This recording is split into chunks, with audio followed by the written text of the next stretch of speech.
I'm Salvador León. And I'm Juan Pablo Domínguez. And today we're here to talk about our next Tlatuani. Yes, this. Or sorry, him.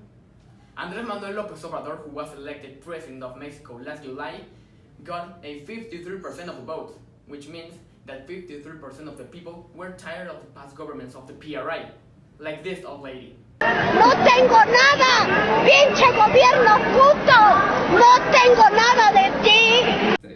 And today we'll focus on his campaign promises, those that made him win after his third presidential candidacy, after losing 2006 and 2012, which by the way, he didn't take that well. Y comenzar la construcción de una nueva república.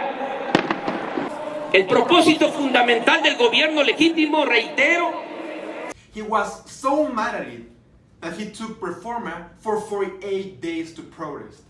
Yes, not 48 hours, 48 fucking days, man. That's more than the gestation period of a ferret or a fucking squirrel. Or even more crazy. That's more than crossing the Atlantic 3 times in the early 19th century. And he did it to pressure the Federal Electoral Institution to count votes again and again. And indeed, he claimed himself the legitimate president of Mexico. The new Mexico's airport, which has been under construction since September 2015, is a project AMLO wants to cancel in order to move it to Santa Lucia's military base. It is a polemic that has caused a big fight between the finest businessmen against AMLO. He said that he was going to leave the decision to the average Mexican. So he wants the average Mexican to determine the future of a 120,000 million pesos investment, even though the average Mexican acts like this. Apúntele bien, me amarran como puerco. But as we can see, the average Mexican knows as much of aviation as Gael Garcia knows about singing. Remember me. So why would you ask for their opinion instead of the experts? I mean, I wouldn't even dare to comment on it because I don't know shit. Andrés Manuel, you are no longer on campaign. You won. I know it's hard for you to believe it actually happened, but please start taking this seriously. The current presidential airplane, which was delivered by Boeing in 2016, no, not that Boeing, man, this Boeing. Oh, sorry.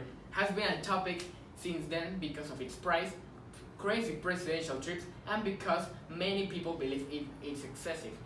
Andrés Manuel was the first one to propose an alternative to the situation. One of his main proposals during his campaign was about selling the presidential plane. Vamos también a vender el avión presidencial, que no lo tiene ni Donald Trump. Ya ven que Trump es muy presumido. Seriously, it's national security, dude. If you think the Congress will accept that, then you're crazy because that won't happen. It's impossible. But actually, this Mexican millionaire Gustavo Jimenez Pons has offered and was ready to pay $125 million US.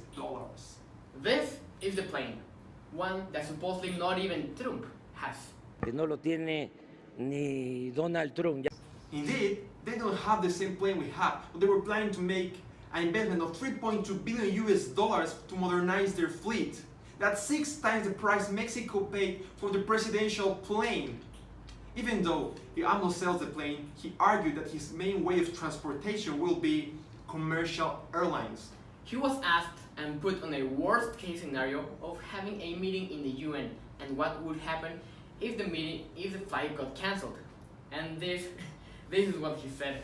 Imagínate que vas a Nueva York, a la Organización de las Naciones Unidas, y no llegas porque el avión se retrasó 3 horas o 4. Pues no llegué. Y a veces No llegué. One of the most polemic declarations we've ever heard came during his last presidential campaign. The amnesty law became popular after Andrés Manuel announced it as a serious proposal. This law is supposed to work if the Federal Congress approves it. But really, what the hell does that mean? Well, here you have a word-by-word citation of what AMLO's strategy manager said. The amnesty law is a law. This implies that in one scenario could become an initiative from the executive. But at the end of the day, the last word is in the Federal Congress. Olga Sánchez Cordero. Alright, from this brief explanation we know in fact nothing.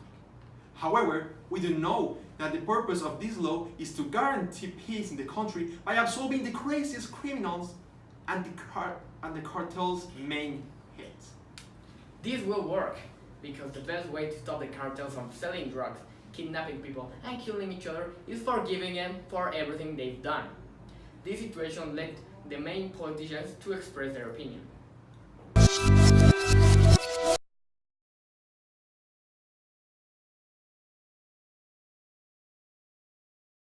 Yes, Margarita, this has nothing to do with the fact that your campaign was ridiculous. Yes, the campaign that you didn't even finish. Now we move on with AMLO's favorite word. Mafia del poder. Each year, the corruption costs in the country are around $100,000 million. With that amount of money, you could buy 100 little islands in the Caribbean, rent Disney World for 54 years, or even a shed load of unicorn frappuccinos. Corruption has been his main criticism against his opposition. Riquín.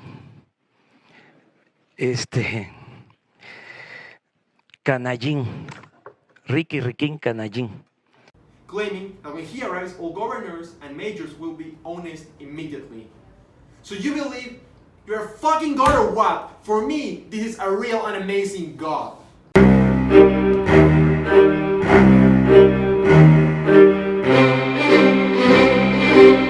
And this is a weirdo trying to imitate a real god.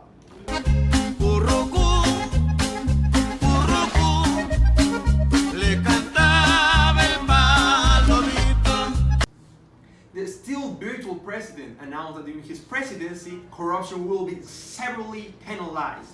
But isn't his party the one supporting Elba Esther Gordillo, or better known as the female Java the Hutt?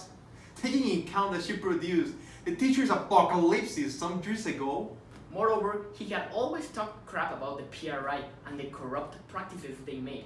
But Morena, the political party he created after being kicked out of the Institutional Revolutionary Party, is damn full of ex-priistas. All these topics raise the same question. Will he be able to fulfill all those hopeful promises, or will he ignore them, like past presidents did?